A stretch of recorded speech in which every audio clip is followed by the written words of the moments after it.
We possess the ability to edit genes and map neural pathways with incredible precision. Yet global rates of loneliness and addiction are reaching record highs. Our model of care focuses on the individual as a closed circuit. If a brain shows a chemical imbalance, we provide a pharmaceutical correction, often ignoring the environment where that brain actually functions. It is like trying to heal a sick fish while leaving it in the same toxic water that made it ill in the first place. When we merely manage symptoms within a fractured environment, the weight of the system continues to press down on the person. Eventually, symptom management is no longer enough to prevent a total collapse. On April 6, 1652, Jan van Riebeek arrived at the Cape of Good Hope. He didn't see a community to join. He saw resources to extract. He imposed a rigid European grid onto the African heartbeat. This era birthed the DOP system, the institutional practice of paying agricultural workers in wine.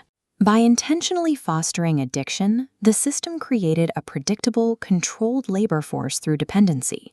Exactly 314 years later, on April 6, 1966, I was born into the peak of this logic. I arrived in a South Africa defined by these deep structural fractures. I achieved success fixing computers for international banks, performing the role of a functional professional. But underneath the suit, I used alcohol to ward off a sense of nihilism driven by an environment devoid of connection. History shows that when a system treats humans as replaceable, extractable units, a fractured soul is the predictable result of the environment. My father, Peter Collins, was a man of the intellect. As a political science lecturer, he spent his career analyzing the very systems of power and governance that were beginning to crack around us. Despite his brilliance and his work setting up responsible gambling programs for the House of Lords, he was a chronic alcoholic. He could navigate the world's power structures, but he struggled to navigate the hours of his own life at home. His struggle taught me that intellect without relationship is a cold comfort. You cannot simply outthink the effects of a polluted fishbowl. To find a way out, we created the Collins window. It's a map for seeing where our global systems are out of balance, beginning with the medical pain. But we must also look through the pains of trauma and community aid, governed by the massive forces of culture, history, structure, and lived experience. Traditional systems focus almost entirely on a single hour of clinical care. That leaves a massive block of 167 hours every week, where the person is left entirely to the influence of their environment. We realized that the battle for wellness is won or lost in those 167 hours. Leadership is the responsibility to hold that space for others, ensuring they have the support to navigate their lives outside of the clinic. Lasting recovery requires a transformation of these actual life circumstances. You need a community, a container, to begin the work of cleaning the water in the fishbowl. My son Sam represents the third generation of this narrative.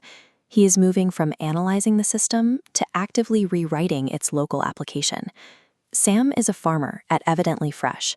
Instead of using technology to replace people and avoid human messiness, he is building a recovery community directly on the farmland, integrating agricultural work with support systems.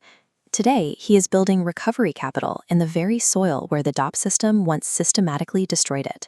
He is turning the waste of the past into the compost for a new type of community. When a leader takes the ability to respond to their specific environment, they can break a cycle of trauma that has lasted for centuries. This localized healing is the blueprint for a larger shift. The West is currently facing its own crisis of disconnection, with loneliness and fragmentation acting as the new epidemics. We are now taking these lessons and exporting them through initiatives like the Ubuntu Academy in the UK and MAUNi GZZ in the Netherlands. We call this reversed colonization, bringing African relational intelligence back to a world that has lost its way. We are teaching global leaders that humans are interconnected souls, not replaceable units. This is Ubuntu, the realization that I am because we are.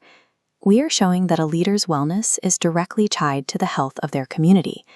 The Collins family history shows that responsibility is simply the ability to respond to the circumstances we are handed. We are no longer victims of our history.